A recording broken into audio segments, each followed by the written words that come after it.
পালকীয় পত্র অধ্যয়নে স্বাগতম। এই পত্রগুলো প্রেরিত পৌল পালকদের কাছে লিখেছিলেন, যাদেরকে তিনি ঘনিষ্ঠ বন্ধু মনে করতেন। আজ আমরা এই পত্রগুলো ব্যাখ্যা করার জন্য কিছু মৌলিক নীতিমালা অনুসরণ করব এবং আমরা এই পালকদেরও পরিচয় করিয়ে দেব, তিমথিও এবং তিত। পৌল প্রথম এবং দ্বিতীয় পত্রাবলী তিমথিকে লিখেছিলেন এবং সেই সাথে তিতকেও একটি চিঠি লিখেছিলেন।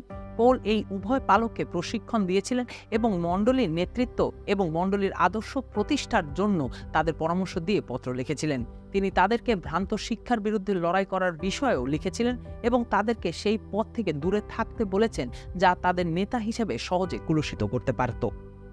এই চিঠিগুলোকে পালকীয় পত্র বলা হয় কারণ এগুলোতে পালক সংক্রান্ত নির্দেশিকা রয়েছে এবং এটি বিশ্বাসীদের জন্য পৌলের পালকীয় যত্ন সংক্রান্ত উদ্বেগও প্রদর্শন করে। প্রথম তিমথিও 3:14-15 পদে তিনি আমাদেরকে বলেন, আমি এই সকল তোমাদিগকে লিখিতেছি, আমি শীঘ্রই তোমাদের নিকটে উপস্থিত হইব, এমন আশা করিয়া তোমাকে এই সকল লিখিলাম। কিন্তু যদি আমার বিলম্ব হয়, তবে যেন তুমি জানিতে পারো যে ঈশ্বরের গৃহ মধ্যে কেমন আচার ব্যবহার করিতে হয়। সেই গৃহ তো জীবন্ত ঈশ্বরের মণ্ডলী, সত্যের স্তম্ভ ও দৃঢ় ভিত্তি।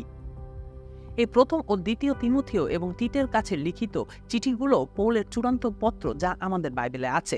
প্রেরিত পুস্তকের শেষে কারাগার থেকে মুক্তি পাওয়ার পরে পৌল কোথায় ভ্রমণের পরিকল্পনা করেছিলেন সে সম্পর্কেও তাদের তথ্য আছে।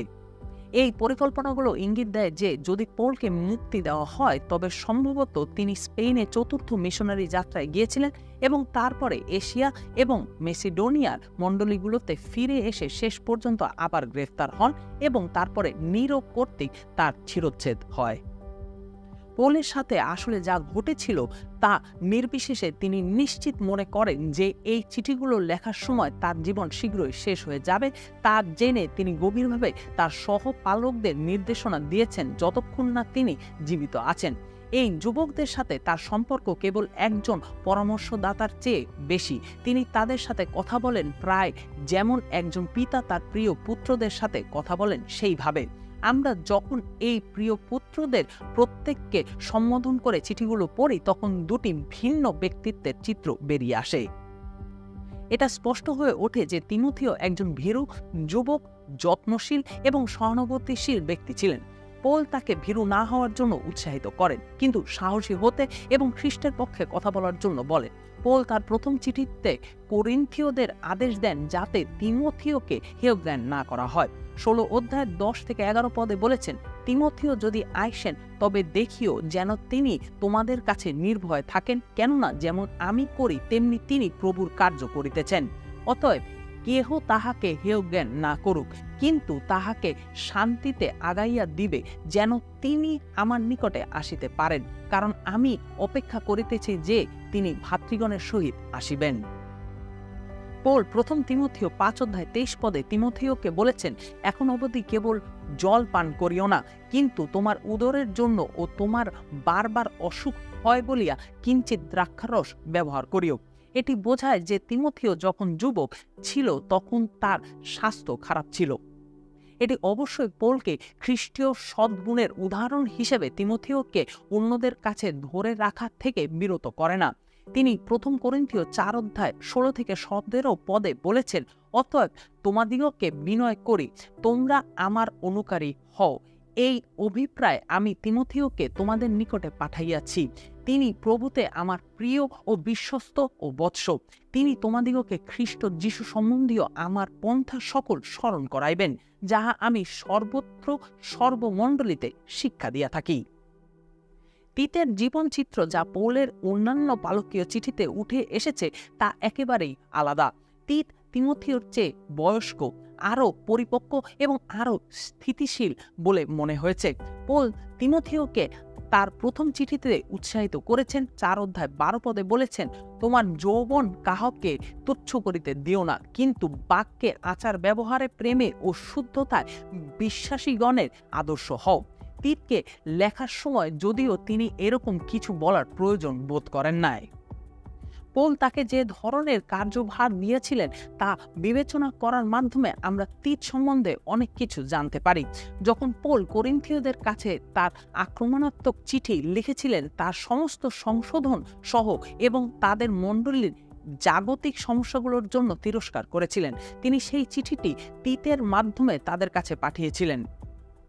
পোল তিতকে বিশ্বাস করতেন যে তিনি দ্বন্দ্বের মধ্যেও শক্তিশালী হয়ে দাঁড়াতে পারেন। সেই প্রথম চিঠিতে পৌলের আদেশগুলো ব্যাখ্যা, প্রয়োগ এবং রক্ষা করার জন্য তিনি তিতকেও বিশ্বাস করেছিলেন। পোল কৌশলগতভাবে তিতকে কৃতি দ্বীপে রেখেছিলেন, যা একটি মণ্ডলী গঠন করা এবং পরিচর্যা করার জন্য একটি কঠিন জায়গা ছিল। তিত 1:12 পদে বলেছেন, তাহাদের এক স্বদেশীয় ভাববাদী বলিয়াছেন, কৃতীয়রা নিয়ত মিথ্যাবাদী, হিংস্র জন্তু, অলস পেটুক। পোল সম্মত হন এবং তিনি তিতকে বিশ্বাস করেছিলেন। যেমন তিনি 13 পদে বলেছেন, এই সাক্ষ্য সত্য, এই জন্য তুমি তাহাদিগকে তীক্ষ্ণভাবে অনুযোগ করো, যেন তাহারা বিশ্বাসে নিরাময় হয়। তিনি তাকে উৎসাহিত করেছিলেন। 2:15 পদে বলেছেন, তুমি এই সকল কথা বলো এবং সম্পূর্ণ ক্ষমতার সহিত উপদেশ দাও ও অনুযোগ করো, তোমাকে তুচ্ছ করিতে কাহাকে দিও না। আপনি দেখতে পাচ্ছেন, তিতকে দেওয়া কার্যভার আমাদের কাছে ইঙ্গিত করে যে তিনি তিমোথীর চেয়ে একজন বয়স্ক এবং আরও পরিপক্ক ব্যক্তি ছিলেন। তিত সম্ভবত পৌলের এই কঠিন পালকীয় পরিস্থিতিতে পাঠানোর জন্য সেরা মানুষ ছিলেন।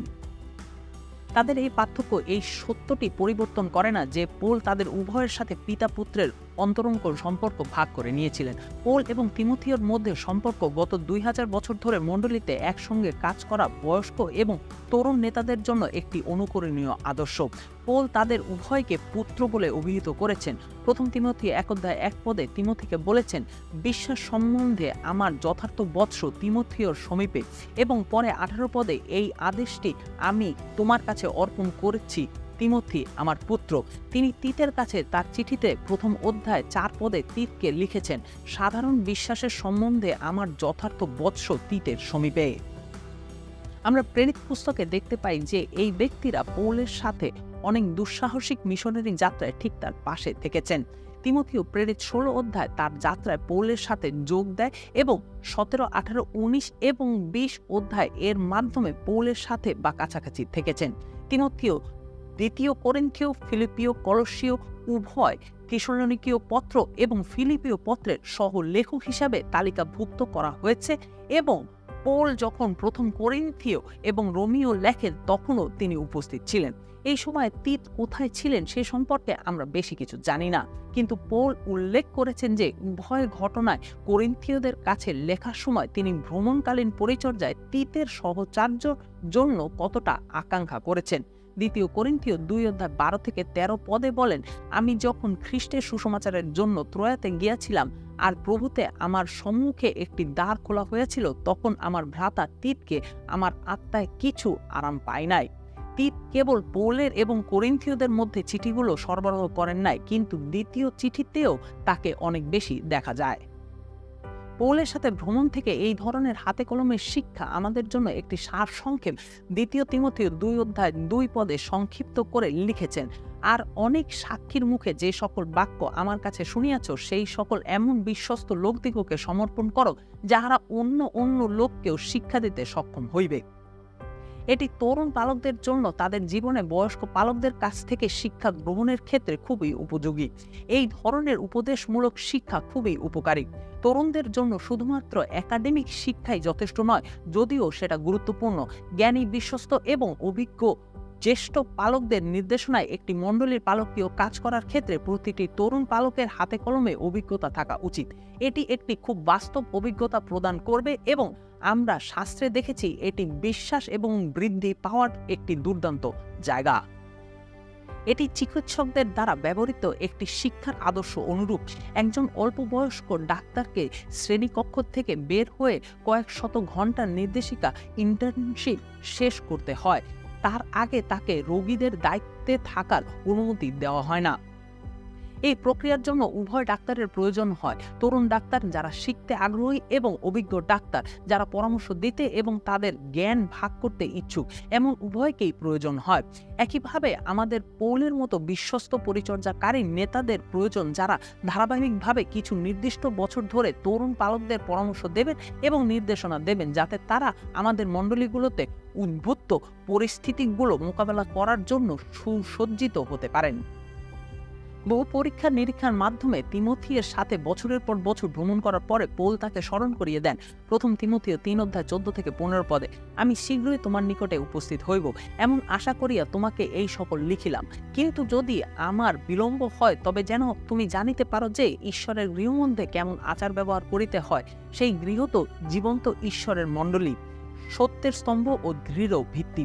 মণ্ডলীর উদ্দেশ্য শুধু হারিয়ে যাওয়াদের জয় করার মাধ্যমেই সীমাবদ্ধ নয়, বরং এর মধ্যে রয়েছে শিষ্য গঠনকারী শিষ্যদের গেঁথে তোলাকে অন্তর্ভুক্ত করা, যারা খ্রিস্টের প্রতি বাধ্য।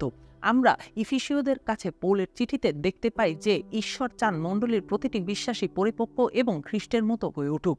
একটি মণ্ডলী তার সম্প্রদায়ের উপরে কি প্রভাব ফেলতে পারে তা কল্পনা করুন যদি এর সদস্যরা ক্রমাগতভাবে বৃদ্ধি পায় এবং নিয়মিতভাবে অন্যদেরকে জয় করে।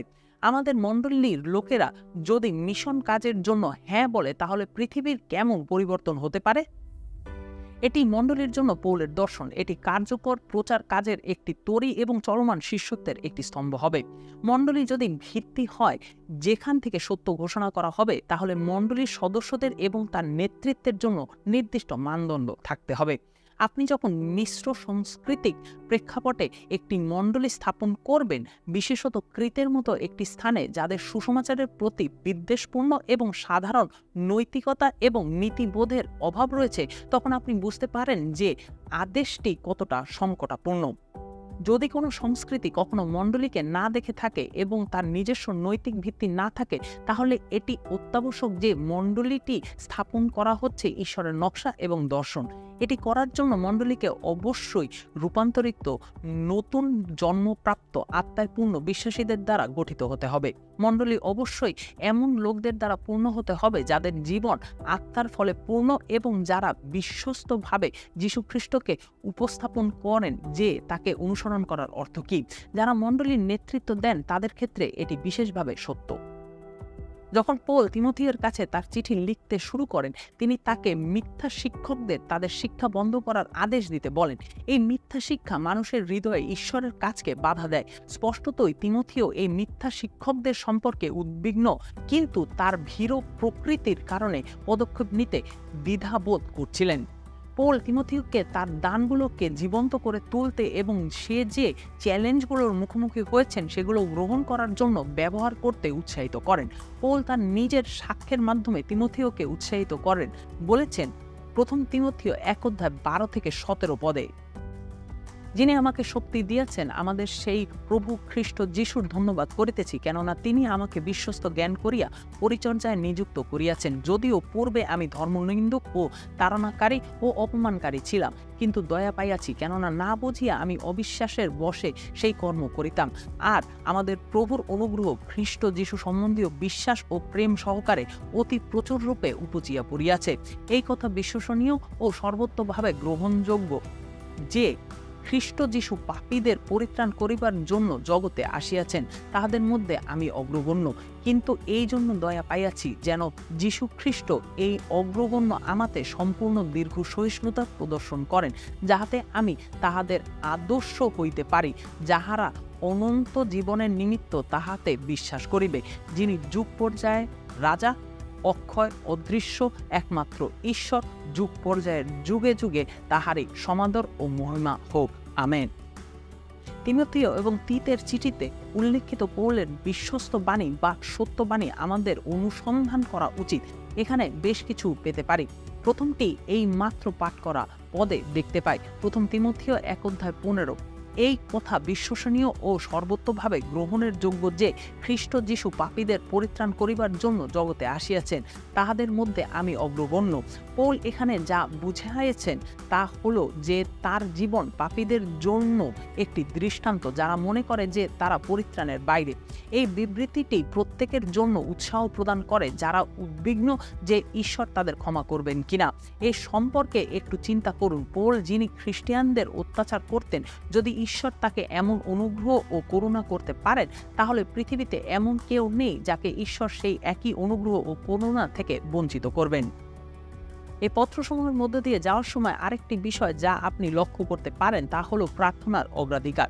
প্রথম তিমথিও 2 অধ্যায় 1 থেকে 4 পদে যখন পৌল তিমথিকে বলেন যে কিভাবে মণ্ডলী প্রতিদিনের কাজ করবে, তখন তিনি প্রার্থনাকে 1 নম্বর অগ্রাধিকার দিয়ে বলেন, আমার সর্বপ্রথম নিবেদন এই, যেন সকল মনুষ্যের নিমিত্ত বিনতি, প্রার্থনা, অনুরোধ, ধন্যবাদ করা হয়, বিশেষত রাজাদের ও উচ্চ পদস্থ সকলের নিমিত্ত, যেন আমরা সম্পূর্ণ ভক্তিতে ও ধীরতায় নিরুদ্বেগ ও প্রশান্ত জীবনযাপন করিতে পারি। তাহাই আমাদের ত্রাণকর্তা ঈশ্বরের সম্মুখে উত্তম ও গ্রাহ্য। তাহার ইচ্ছা এই, যেন সমুদয় মনুষ্য পরিত্রাণ পায় ও সত্যের তত্ত্ব জ্ঞান পর্যন্ত পৌঁছাইতে পারে। প্রতিটি মণ্ডলী ভিন্ন ভিন্ন বিষয়কে অগ্রাধিকার দেয়। কেউ কেউ সঙ্গীতের মাধ্যমে আরাধনাকে অগ্রাধিকার দেয়, কেউ কেউ সুসমাচারমূলক কার্যক্রম, শিক্ষা, বাইবেল অধ্যয়নকে অগ্রাধিকার দেয়। কিন্তু আমাদের এখানে সত্যি মনে করিয়ে দেয় যে প্রার্থনা আমাদের মৌলিক অগ্রাধিকার হওয়া উচিত। একটি প্রার্থনাশীল মণ্ডলী হলো একটি মণ্ডলী যা হবে আত্মিকভাবে সুস্থ এবং আশীর্বাদপূর্ণ। আজকের পাঠ যেহেতু শেষ হতে চলেছে, আপনাকে এই পালকীয় চিঠিগুলো পড়তে উৎসাহিত করি, ঠিক যেন আপনি নিজেই তিমথিও এবং বিশ্বাস এবং পরিচর্যায় পৌলকে আপনার ব্যক্তিগত পরামর্শদাতা হতে দিন। আপনি ব্যক্তিগতভাবে মণ্ডলীর নেতৃত্ব জড়িত হন বা না হন, আপনি বিশ্বের জন্য খ্রিস্টের পরিচর্যার অংশ এবং আপনার জন্য পৌলের অনেক উৎসাহের বাক্য আছে, এমনকি যা আজও আপনার জন্য প্রযোজ্য।